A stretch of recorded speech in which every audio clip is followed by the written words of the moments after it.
Petite parenthèse avant de commencer le sujet de la vidéo. Même si la majeure partie de mes références sont des extraits des textes islamiques, les sujets que je traite s'adressent aussi bien aux musulmans qu'aux chrétiens et aux judaïques ainsi que les personnes d'autres convictions. Tout ceci pour but d'enrichir les connaissances de tout le monde. N'hésitez pas à laisser des commentaires ou à rectifier si jamais certaines explications ne vous paraissent pas claires.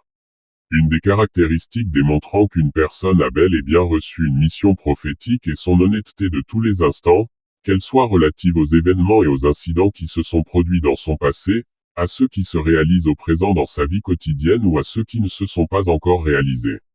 Outre le Coran, il y a plusieurs déclarations hadiths du prophète Mohammed qui renferment des prophéties qu'il a faites relativement à des événements futurs, proches et lointains. Certaines se sont réalisées tandis que d'autres attendent encore de se produire.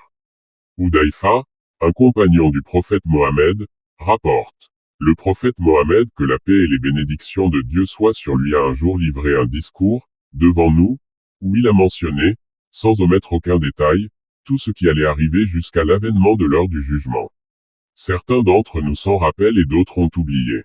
Après ce discours, je voyais se produire des événements qu'il avait mentionnés mais que j'avais oubliés avant qu'ils ne se réalisent devant moi.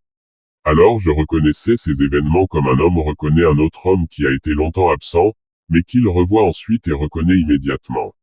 Il y a au moins 160 prophéties connues et confirmées du prophète Mohammed, que la paix et les bénédictions de Dieu soient sur lui, qui se sont réalisées de son vivant et durant la première génération après lui. Nous en mentionnons ici quelques-unes.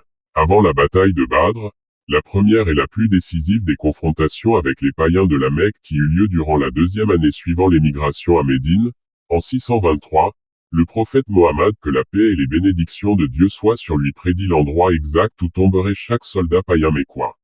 Ceux qui étaient présents durant cette bataille ont vu la prophétie se réaliser sous leurs propres yeux. Le prophète Mohammed, que la paix et les bénédictions de Dieu soient sur lui, a prophétisé que la bataille des confédérés à l'Ahzab serait la dernière tentative d'invasion que la tribu de Quraysh, les païens de la Mecque, lancerait contre les musulmans. Cette bataille eut lieu au cours de la 5e année après la migration, en 626, et fut le dernier conflit militaire entre les deux parties. Tous les gens de la Mecque embrassèrent l'islam au cours des années suivantes. Le prophète Mohammed, que la paix et les bénédictions de Dieu soient sur lui, a informé sa fille, Fatima, qu'elle serait la première parmi les membres de sa famille à mourir après lui. Ici, il y a deux prophéties en une. Fatima survivrait à son père, Fatima serait la première de sa famille à mourir après lui. Les deux prophéties se sont réalisées. Le prophète Mohammed, que la paix et les bénédictions de Dieu soient sur lui, a prophétisé que Jérusalem serait conquise après sa mort.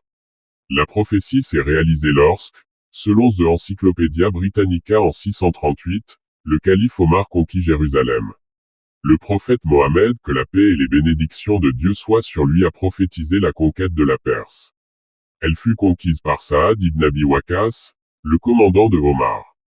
Il est indéniable que ces prophéties, toutes bien documentées, sont des preuves claires que Mohammed était un véritable prophète. Il n'aurait pu avoir connaissance de ces événements futurs d'aucune autre façon que par une inspiration provenant de Dieu lui-même. Ces prophéties ont également servi de preuve contre ceux qui le traitaient d'imposteur, en démontrant clairement qu'il était un véritable prophète envoyé par Dieu pour sauver l'humanité du feu de l'enfer. Seul Dieu détient la connaissance infinie.